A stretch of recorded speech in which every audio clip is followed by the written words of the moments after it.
Welcome to Major League Minor, the only show that will give you scores, highlights, and predictions from the XFL, the CFL, the WXFL, the ADFL, and the GDFL.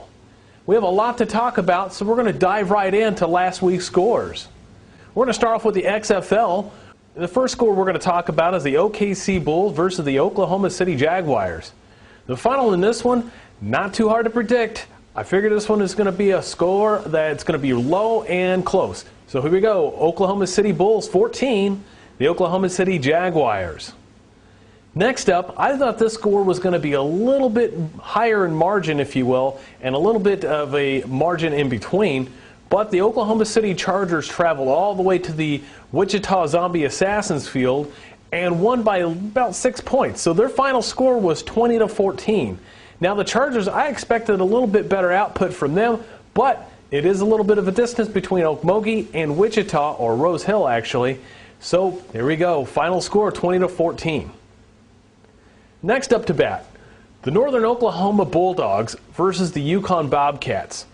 The Bulldogs have really impressed me this year. I wasn't really expecting much of anything out of them. At best, I was going to put them at a 500 or, just a kind of a par for course football game or football team, if you will. But these guys are playing with lights out inspiration. Unfortunately for them, they have had a tragic accident with a backup quarterback that was unfortunately killed recently in a car wreck on the way to a game. So these guys, they're playing with reckless regard. They don't care. They're out to stomp everybody's butt, and rightfully so. So final score in this one, the Northern Oklahoma Bulldogs 32, the Yukon Bobcats nothing. And we'll finish up with the XFL Game of the Week with the Oklahoma Monarchs traveling to Wichita to take on the Kansas Cougars. The Monarchs up 12-0 in the first half when Orlandis Williams connects with Lee Stewart for a 53-yard pass, setting up the Cougars with their first points of the day. Next up, in the third, a major momentum swing after this sack by Preston Mr. Nasty Time Spencer puts the Cougars on the prowl with the Nancy Time dance into effect. Next up, late in the fourth quarter, the Monarchs on the move now. A forced pass after the Cougars get pressure in the Monarchs' backfield gives way for this interception by Wayne Wheezy Carmichael. He takes it to the 40, 30, 20, 10, pick six, touchdown to close out the game with your final score, the Monarchs 12, the Kansas Cougars 20, and still undefeated so far this year. Now, I thought the Monarchs might have come in here and probably won by 3. I thought they had the tools to, and honestly, I think they still have the tools to be able to make this a really great competitive game whenever they play again. And to be quite honest with you, it might happen. And it's a toss-up, though. I'm telling you, there are 4 great teams in this league right now. The Northern Oklahoma Bulldogs, your undefeated Kansas Cougars, the Oklahoma Chargers, and, of course, the Oklahoma Monarchs. Any one of those 4 teams are going to make a vie for the championship. Now, moving right along, we're going to talk about the WXFL. Now, the ladies, they really took me by surprise with these high scores, honestly. But the first game that we're going to talk about with the inaugural Kansas Lady Cougars coming up against the first-year Enid Lady Enforcers. Now, the Lady Cougars, I thought might have had a really good, tough game on their hands, but that wasn't the case. They closed out the Lady Enforcers by a score of 26-0. First goose egg of the year. Next up, the Oklahoma City Force versus the Northern Oklahoma Extreme. Now, these two teams went out back and forth last year. In the championship game, it was a pretty good game. But not this year. The Oklahoma City Force put a walloping 46 points on the Northern Oklahoma Extreme and gave them their first goose egg of the year, too. Pretty impressive, I think, from the Lady Cougars and the Oklahoma City Force. Those two right there might be vying for the championship in the WXFL. We'll see. Now, right up, we're going to talk about the CFL scores. Boy, there were some fun matchups this week. But let's go ahead and dive into the first one. The Northwest Arkansas Battle versus the Arkansas Tornadoes. Now, if you guys were paying attention last week and you were available to watch it, you could have gone to our website, www.majorleagueminor.com, and watched it live for free.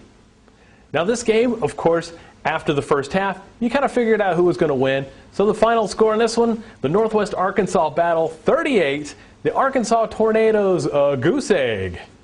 Now, the Tornadoes actually look like they could be a good competitive team going further in the season.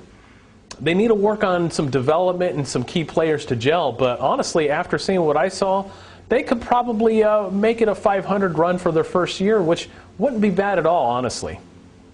Now, moving right along, we're going to talk about the Enid Enforcers and the Southwest Gravediggers. Now, the Southwest Gravediggers last year were known as the Lawton Hellcats. They played in the GDFL. They got beaten down pretty hard, but I thought they were a decent competitive team and should have played in the CFL last year. I think if they would have had a little bit closer of a score than what we saw last week, which the Enid Enforcers enforced their way to a score of 37-0. Another goose egg here. Southwest Gravediggers, you guys have got to get it going on. Come on, I know you Lawton boys have got it in you. You just got to gel and get something going. Can't lay another goose egg. Moving right along, we're going to talk about the Queen City Grizzlies against the Arkansas Guardians. Now, Springfield has had a long history of good football, and this year it continues. So your final score, the Grizzlies 28, the Guardians 7. Now this next game, I was completely surprised when I saw the scores on this one. Now I knew that the Kansas City Saints were a good competitive team. They were last year, but they went up against a first-year Sapulpa Panthers, and they put a walloping on them. The Saints came in and did anything that they wanted to, and your final score in this one, 53-0. Now the Saints, I moved up into second place this week because I was pretty impressed by what I saw. And honestly, until somebody knocks them off, I'm not changing my mind right now. And we're going to talk about the game of the week for the CFL last year. I called it. It was going to be a tight game. But the Joplin Crusaders and the Oklahoma City Elite came with it within 3 points. 3 points away, and honestly, 2 seconds away from it going into overtime. I wish I had highlights for you right now because it was a real good game. Came down to the last field goal, could have tied it up, but unfortunately for the Elite, they let in a few guys to block it. Blocked field goal, and the game is over. Your score, 18-15. Now we're going to talk about highlights, finishing up with the Oklahoma Nightmare facing off with the River Valley Reckoning.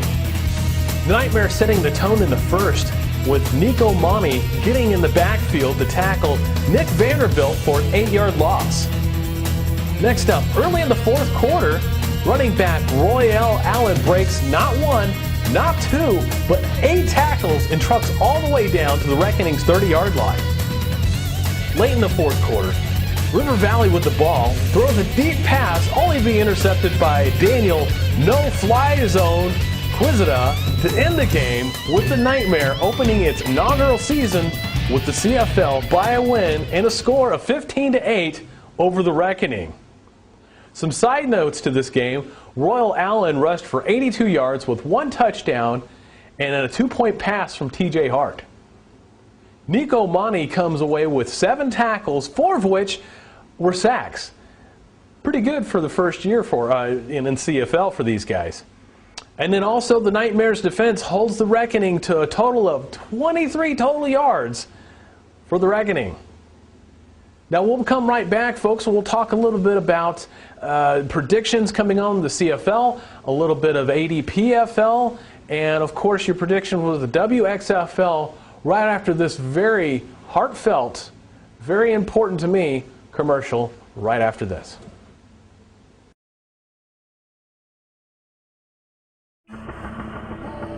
On Tuesday, January 12, 2010, the world watched as an earthquake wreaked havoc on Haiti. The destruction was overwhelming, especially when seen through the eyes of children who became orphans that day. But Haiti was already suffering. Even before the quake, there were hundreds and thousands of orphans, and and children were dying from starvation every day.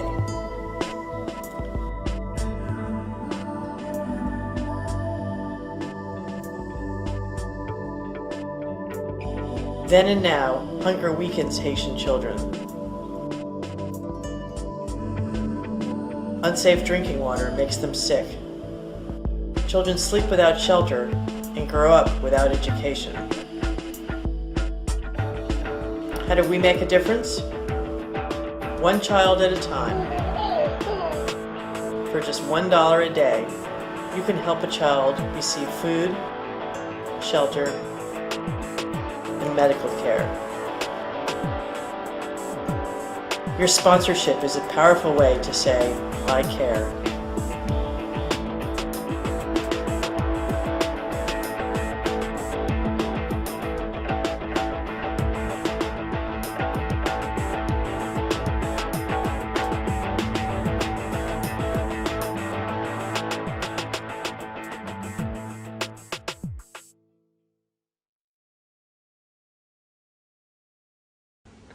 Welcome back. I didn't really mean to tug at your heartstrings, but it's something that I'm doing as well, and I would definitely call for you to do if you feel compelled to. Reach out to me if you have any questions on that, please. Now we're going to dive right into the XFL predictions for this next week.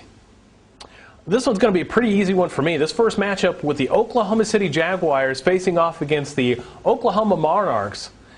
By a score of 42-0, not much to tell. I think the Monarchs are going to look for some vengeance from that first loss of the year. I think they're going to take it to the house and beat a first-year Jaguars team, which doesn't really appear to have really much going on for it just yet. Moving right along, the Oklahoma City Bulls versus the Yukon Bobcats. Now, this is kind of one of those games where you could find out who's going to be rising up and who's actually needing a lot more work. So I'm going to give this one a 14-7 victory to the Bulls. Now, the Bobcats do have a lot of work. I think they could possibly pull this off, but we'll see. I think the Bulls have got just a little bit more dynamic to them that they're going to pull this one off by 7 points. Moving right along, the game of the week, the Kansas Cougars versus off against the Oklahoma Chargers in Okmulgee. Now, I predict this one is going to be a tight game, but I'm going to give it to the Kansas Cougars.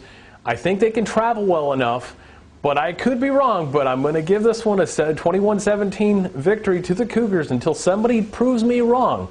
Until somebody beats them, they're still going to be number one, and I'm going to predict them to win. So, Chargers, you're on the clock. Coming right up now, we're going to talk about the Wichita Zombie Assassins versus the Northern Oklahoma Bulldogs. I gave the Bulldogs a 35-10 victory in this one. I think the Bulldogs are playing inspired ball, and there's no reason why they can't beat a Zombie Assassins team that still has some time to gel. They need a little bit more time to get together. So, easy prediction for me on this one, 35-10. Now let's talk about the WXFL matchups. The Oklahoma City Lady Force up against the Enid Enforcers, the Enid Lady Enforcers. I'm going to give this one a 21-3 victory to the Force, and honestly, it could probably be a lot uglier. That might be your first half score. So we'll have to see how and what the Lady Force are going to do to the, what the Lady Force are going to do to the Enforcers. Right after that one, a first-year Kansas City Storm team going up against the Northern Oklahoma Extreme. Now, I gave this one a 10-3 victory to the Extreme, coming off that horrible loss last week. I think they're out for vengeance and blood, and honestly, I don't know anything about the Storm, so pretty easy call for me on this one, 10-3. Now, let's get into some CFL predictions. The Sapulpa Panthers are going up against the Oklahoma City Elite. Now, the Elite are going to be extremely PO'd from last week's loss, which they probably felt that they could have won that game, and they probably could have. So I gave this one a 35-0 victory for the Elite. Coming right up after that, we're going to talk about the Arkansas Guardians that are going to be facing off against the Southwest Gravediggers. Now, Lawton, boy, you guys need some work. We talked about that earlier before, so I gave this one a 21-3 victory for the Guardians, coming off their first loss, and they're out for blood also. Right after that, of course, the Northwest Battle had get an automatic forfeit because the Wichita Zombies had merged up and went to the XFL, so easy one for them. Unfortunately, they don't get to play, but they get a victory. Right after that, the Oklahoma Territorial Desperados face off against the Kansas City Saints. Now, the Saints, coming off a 53-0 victory, have got that momentum. However, the Desperados coming into their first game of the season, we're going to find out what they're made of. So, I gave this one a 35-14 victory to Kansas City. Coming up right after that one, we're going to talk about the River Valley Reckoning against the Arkansas Steelers. Steelers are a first-year team to the CFL. River Valley coming off a loss. They're going to be pretty upset, so I gave them a 28-0 victory in their favor. After that, the Arkansas Extra are going to face off against the Enid Enforcers. The Extra seem to be a scrappy little bunch that like to play some ball, and of course they're going to probably mouth off on the field, but I think the experience with the Enid Enforcers are going to shut them up pretty quickly, so I gave them a 28-10 victory for the Enforcers. Right after that, of course, we're going to talk about the Arkansas Tornadoes coming up against the Queen City Grizzlies. Now, the Grizzlies, a very well-experienced veteran bunch, coming off a victory for them against the Arkansas Tornadoes, who experienced their first loss at home. This one's a real easy one for me, 28-0 for the Grizzlies. Now, also a first-year team to the CFL from the XFL, the Green Country Phoenix. They're going to play in their first game, and they're playing in the DCFL. They're going to be playing up against the Nightmare. Now, this is, of course, a matchup again that started in the XFL. Carrying over to the CFL, I think the Nightmare are going to win this one 21-0. Now, your final game, when we talk about the Raptors against the Crusaders. Not much to say. Crusaders 35-0 on this one. Really, the Crusaders are going to crucify the Raptors, in my opinion. I don't think the Raptors have really got much to offer against a game, against an experienced bunch with these guys. But I could be wrong. Prove me wrong if I'm wrong here. Anyway, so we're going to come right back. We're going to talk about the ADPFL right after our musical guest, straight out of Oklahoma City. It's L Smooth.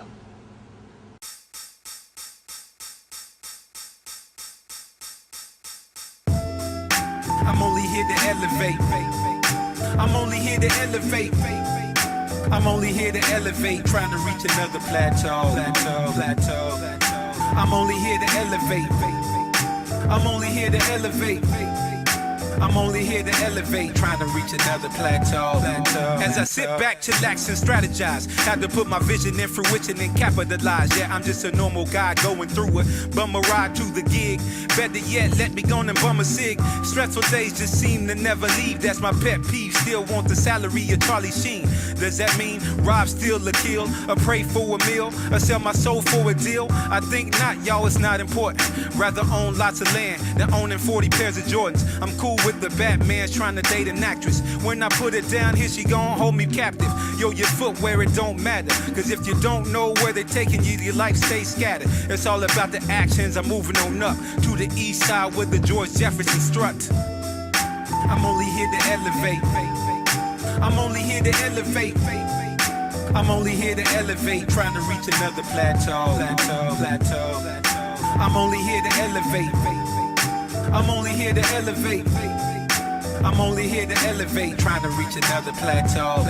Take one step back to take two steps ahead. With your plan of attack, you have none, then you're dead. A man without a plan moves at a snail's pace. If they lucky, they only get to see the poker face, cause emotion plays a part when you're trying to elevate. I'm getting rid of folks playing the role of anchor weights. Can't slow me down no more. I got too much pride, trying to flourish and retire by the age of 45. A BG that stays alive, hardly need the disco.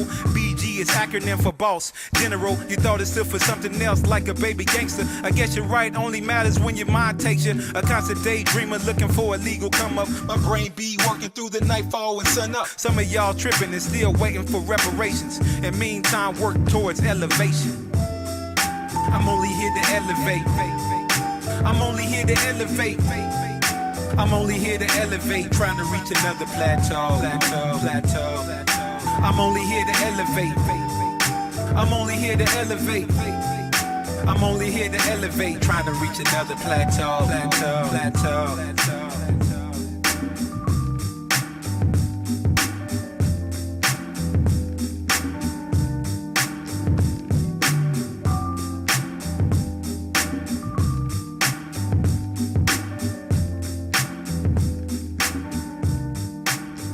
Plateau, plateau, plateau, plateau.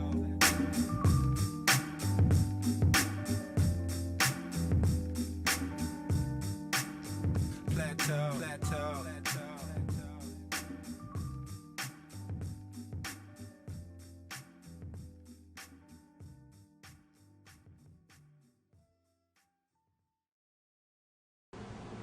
And we're back.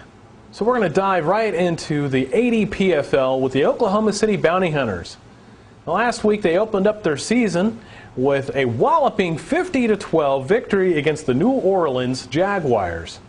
Jaguars came in and easily got tamed. The Bounty Hunters really in this league, I don't see anybody stopping them. And to be quite honest with you, I think it's going to be a worse of a punishment against these teams with the Bounty Hunters, because I don't see them being any better than the XFL, which they won that championship 2 years ago. Well, this week they're traveling all the way to Mississippi. They're going to be facing off against the number 15 Mississippi Sting.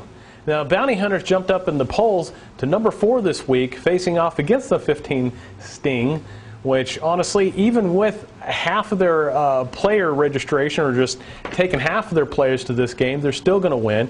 Probably going to win handedly. So my prediction in this one, Oklahoma City is probably going to win it by a score of 45-12. Let's just say that. Honestly, I'm pulling these numbers out of the air because you just never know how high the score is going to be with the Oklahoma City Bounty Hunters. So make sure to go to www.majorleagueminor.com to keep up with some of the scores. Also visit our Facebook at Facebook.com/Major League Minor Show.com, and you'll be able to catch up with all the scores, some of the highlights, and some of the other storylines that are going on. So until next week, until next time, folks, I'm Chris Dotson reminding you to go watch some football.